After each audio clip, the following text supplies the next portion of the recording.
Hello again, YouTube. NESComplex here, and today we're going to talk about a game from early on in the NES's lifespan, The Legend of Kage. There are thousands of classic games, and just as many ways of rating them. But if you love retro games as much as I do, and just want to know if a game is worth playing, then only one question need be answered.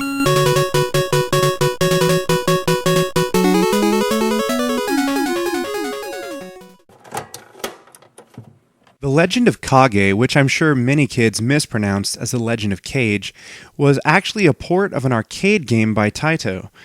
This game was released on the NES in 1987, and while it may take a few hits graphically, it actually had some enhancements by way of power-ups. In this side and vertical scrolling game, you play as a mystical hero named Kage, and you're trying to rescue Princess Kiri from the hands of the fire-breathing monks, castle guards, and evil ninjas, and ultimately, Yoshi. No, not that Yoshi. The goal is unique, and I don't think any other game has ever had a goal quite as profound as this one. Rescue the princess. Okay, maybe it's not that original.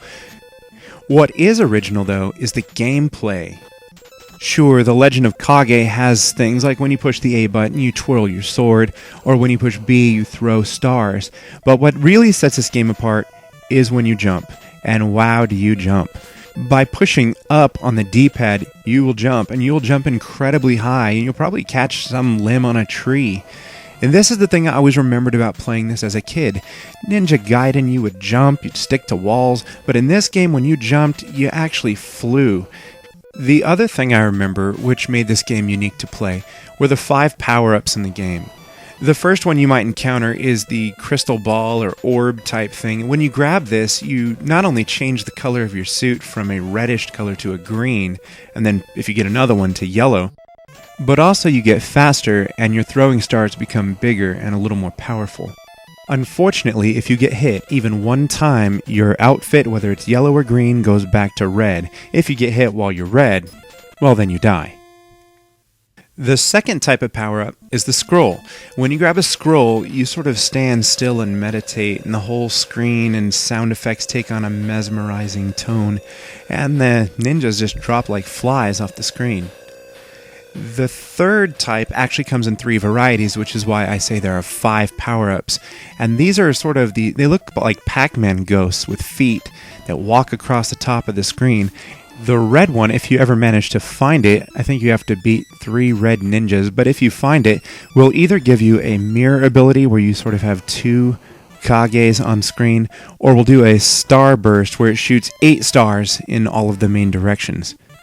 The gray one will give you 10,000 bonus points, and the blue one, which can easily be found in the water of the second stage outside of the castle, will give you an extra life.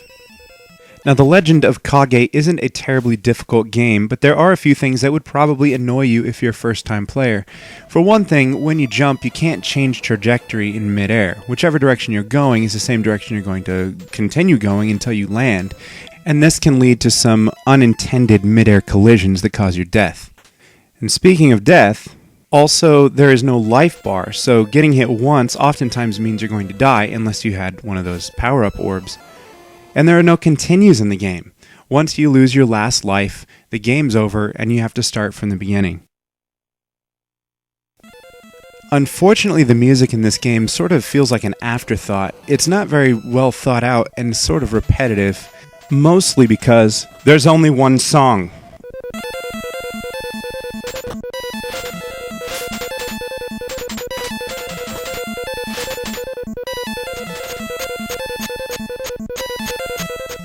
Your heart won't be thumping and you won't be moved to tears unless the tears are for the music to stop.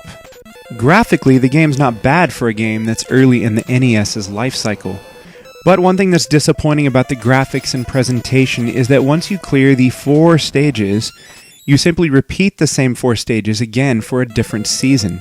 You'll see the same 4 stages in summer, fall, and winter, and unfortunately it comes across as nothing more than a palette swap.